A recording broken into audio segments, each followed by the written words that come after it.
Hey there, fresh on the heels of my DaVinci benchmark on Windows versus Linux, I borrowed a couple of new contenders to throw into the ring. The results are rather interesting and they mostly validate my hypothesis of the VRAM limitation on the 3070 Ti. Link to the previous video in comments.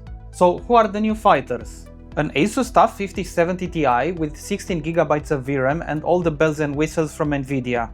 What makes the 5070 Ti slightly more special is the NVENC configuration.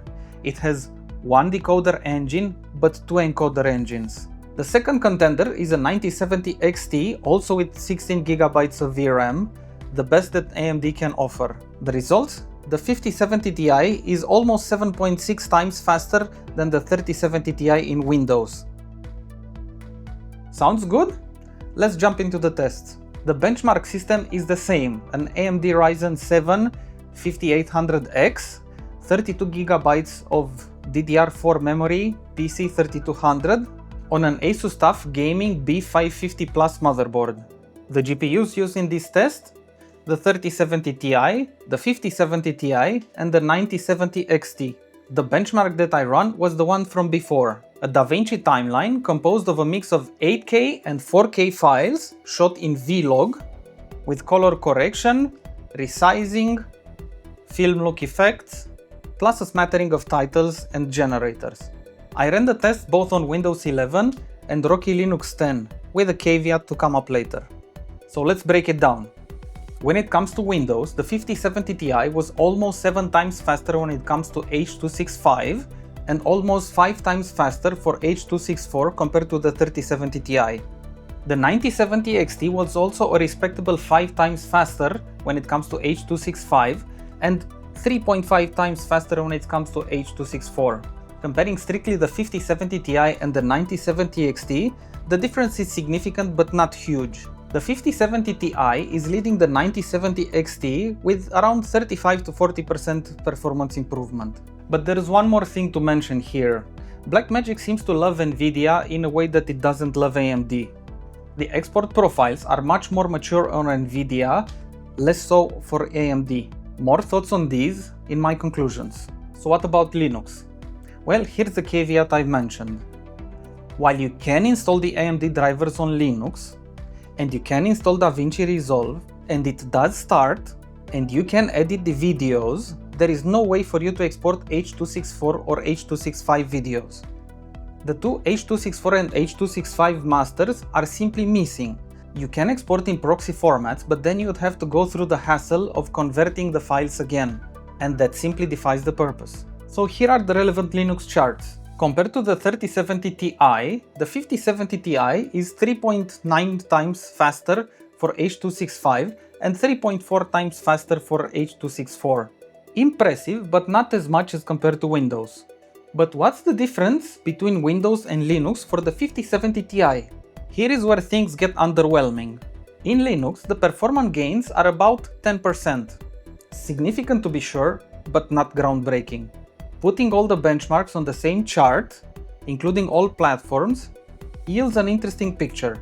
Compared to the 3070 Ti on Windows, the 5070 Ti is worlds apart in terms of performance. It leads with 7 times improvement for H.265 and 5 times improvement for H.264. The 9070 XT also shines compared to the 3070 Ti in Windows. One can only wonder what could have happened in Linux. Being magnanimous and removing the downright shameful results of the 3070 Ti in Windows, the image looks a bit better.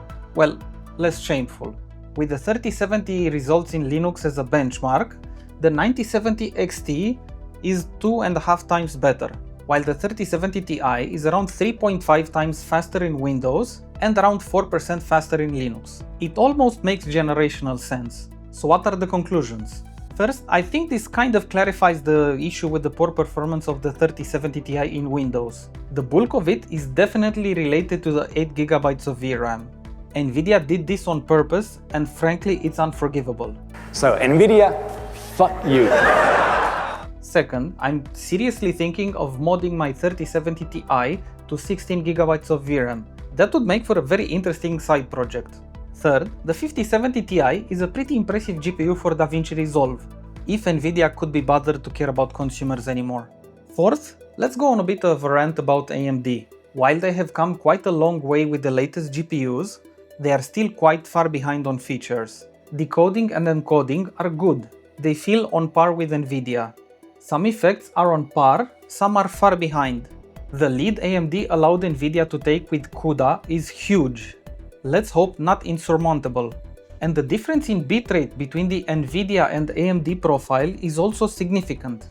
Here are the specs of the files exported with NVIDIA versus the one exported with AMD. Not quite similar.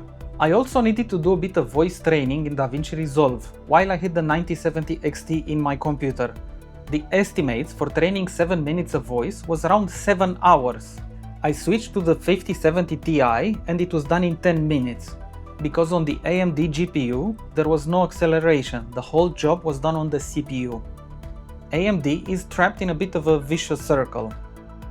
Because it has a low market share, Blackmagic has no reason to invest in AMD features. Since there is low software adoption, AMD is not investing in getting market share. I eat because I'm unhappy. I'm unhappy because I eat. What AMD could do is send software engineers and software developers at Blackmagic to help develop the software, like they are doing with the gaming studios. But realistically, they won't do that. They need to choose their battles, and frankly, DaVinci seems the least important one. I can only wonder what fraction of a percent of people would use an AMD GPU in Linux with DaVinci Resolve. Anyway, fifth point, is it worth upgrading your GPU for video production? Well, if you are doing personal video editing, no. Something like the 3070 Ti is more than enough. If you can manage the increasingly fewer limitations in Linux and you are doing beginner to intermediate work, then still no. The 3070 Ti is still a decent GPU for video editing in this specific scenario. But if you are producing pro-level video or consider getting into it, the upgrade is really a no-brainer. The 5070 Ti is really the sweet spot. The 9070 XT is also good if money is tight. And 6, if you are really limited on spending, a Linux rig with a 3070 Ti or a 3080 could really tide you over for now. If you like this video, why not give it a like and maybe subscribe to the channel. See you next time.